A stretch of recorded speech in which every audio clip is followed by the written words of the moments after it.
Este jueves 11 de mayo a la medianoche expira el llamado Título 42. Miles de migrantes intentan cruzar a territorio estadounidense antes del fin de la medida. Washington teme una situación caótica y reitera que su frontera no está abierta. México celebró este miércoles 10 de mayo el Día de las Madres. Durante el día, cientos de ellas, acompañadas también por sus familias, marcharon por las calles de Ciudad de México para recordar a sus hijos e hijas desaparecidos por quienes siguen pidiendo justicia. Y el gobierno de Nicaragua canceló la personería jurídica de la Cruz Roja argumentando una supuesta falta de neutralidad durante las protestas de 2018.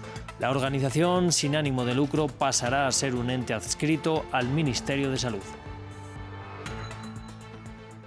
Bienvenidos a un nuevo informativo de France 24 dedicado a las principales noticias del continente americano. Mi nombre es Rodrigo Sedano y es un placer estar con ustedes. Abrimos el informativo en la frontera entre Estados Unidos y México. El presidente de Estados Unidos, Joe Biden, pronosticó que esta frontera se volverá caótica ante la llegada masiva de migrantes cuando está a punto de expirar el Título 42, la medida que permitía las expulsiones rápidas alegando motivos de salud pública. Se espera que el gobierno de Joe Biden publique una nueva norma que pondría más condiciones para otorgar asilo y estados como Texas y Florida, dominados por republicanos, radicalizan sus posturas frente a los indocumentados. El tiempo para el Título 42 se acaba. A poco más de 24 horas de que caduque la medida, miles de migrantes intentan cruzar a territorio estadounidense. El hecho genera esperanza y confusión, pero la posición de la Casa Blanca es clara. Permítame ser claro, el levantamiento de la orden de salud pública del Título 42 no significa que nuestra frontera esté abierta. De hecho, es todo lo contrario. El uso que hacemos de nuestras autoridades de control de la inmigración en virtud del Título 8 del Código de Estados Unidos implica consecuencias más duras para las personas que cruzan la frontera ilegalmente. Los temores de que hasta 10,000 migrantes por día traten de cruzar la frontera han dado impulso a los estados más conservadores. En Texas, el gobernador Greg Abbott informó que envió a más de 17,000 migrantes a ciudades gobernadas por demócratas, como Nueva York, Washington D.C., Chicago o Filadelfia. El gobernador de Florida, Ron DeSantis, promulgó una ley que, entre otros efectos, prohíbe que los inmigrantes en situación irregular obtengan credenciales de identidad, conduzcan automóviles, incluso con licencias de otros estados, y obliga a las empresas a utilizar el sistema de E-Verify, un software que comprueba el estatus migratorio de los trabajadores. Nadie tiene derecho a inmigrar a este país, ningún extranjero. Nosotros determinamos como estadounidenses qué tipo de sistema de inmigración beneficia a nuestro país, pero cuando se hace inmigración no es en beneficio de ellos como extranjeros, es para su beneficio como estadounidenses. De cara al fin del Título 42, heredado de la era Trump, la administración de Joe Biden promulgaría una ley a última hora del jueves que impediría solicitar asilo en Estados Unidos a quienes no lo hayan hecho en los países que previamente transitaron. También en Estados Unidos, George Santos, congresista republicano, se declaró inocente por los 13 cargos federales que pesan en su contra y quedó en libertad bajo una fianza de $500,000. Se le acusó de fraude, malversación y robo de fondos públicos. A pesar de los múltiples llamados, el político se niega a dimitir de la Cámara de Representantes. Se ha declarado inocente, pero George Santos, congresista republicano, fue detenido el miércoles, imputado por fraude y blanqueo de capitales, tras tejer, supuestamente, una red de mentiras que asombró incluso a los políticos más duros del Capitolio. Los fiscales federales lo acusan de fraude a sus contribuyentes para usar los fondos en ropa de lujo y pagos con tarjeta de crédito, también por cobrar prestaciones por desempleo que no le correspondían y por mentir al Congreso acerca de ser millonario.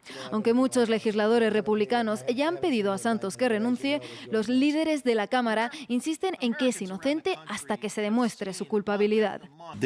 Hay un proceso legal. Acabamos de ver algunos de ellos esta mañana en Estados Unidos. Hay una presunción de inocencia, pero son cargos serios. Tendrá que pasar por el proceso legal, pero vamos a seguir trabajando para erradicar el fraude. Santos fue elegido para el Congreso a finales del año pasado, después de una campaña basada en gran parte en mentiras. Afirmó haber trabajado en firmas de Wall Street de alto perfil como Goldman Sachs y Citigroup. Santos también dijo que había sido un jugador estrella de voleibol en la universidad y había alimentado su campaña con riquezas hechas a sí mismo, pero en realidad no trabajó en Wall Street, no fue a la universidad y tuvo problemas financieros antes de postularse para el cargo. Podría enfrentar hasta 20 años de prisión si es declarado culpable. Este miércoles 10 de mayo se celebró en México el Día de las Madres, una fecha en la que muchas de ellas salieron también a marchar en Ciudad de México. Lo hicieron para recordar que miles de hijos desaparecidos siguen teniendo voz y rostro, pese a desconocerse su paradero. Más de 112.000 personas llenan la lista de desaparecidos en México, una cifra que sigue aumentando en medio de una nueva oleada de violencia en el país. Somos la voz de los que no están y representamos en cada uno de sus rostros la vida, la imagen de nuestros hijos. Pero gritar a la sociedad que nuestros hijos tienen un rostro, tienen una vida, tienen una familia que los espera, que ansía tenerlos de regreso. No podemos callar. Nos vamos hasta Nicaragua, en donde el gobierno sandinista y sus aliados aprobaron cancelar la personería jurídica y embargar los bienes y patrimonio de la Cruz Roja del país que pasarán a manos del Estado. También será el Estado quien administre ahora esta organización con 65 años de historia en Nicaragua.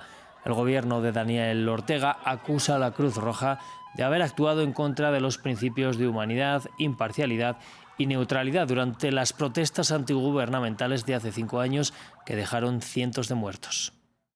Todo el patrimonio, bienes y acciones que a la fecha pertenezcan a la Asociación Nacional llamada Cruz Roja Nicaragüense pasarán a ser propiedad del Estado y serán administrados por la Cruz Roja Nicaragüense, ente descentralizado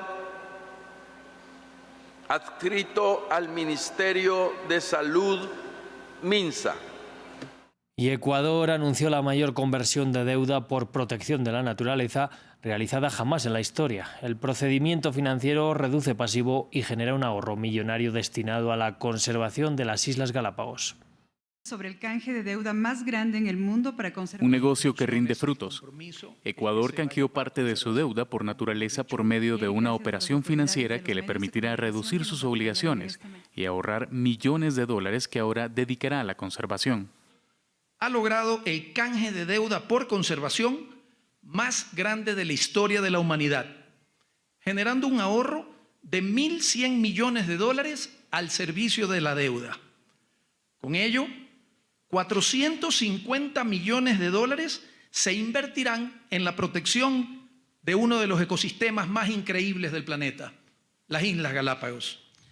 El movimiento, respaldado por el Banco Interamericano de Desarrollo y Estados Unidos, combina diferentes e innovadores instrumentos de mejora crediticia y se convierte en un ejemplo de soluciones a desafíos globales en materia ambiental. Esto significa que se ha canjeado deuda actual por un valor aproximado de 1.630 millones de dólares por una nueva deuda de 656 millones de dólares. En términos sencillos, esto sería como comprar un dólar por 40 centavos.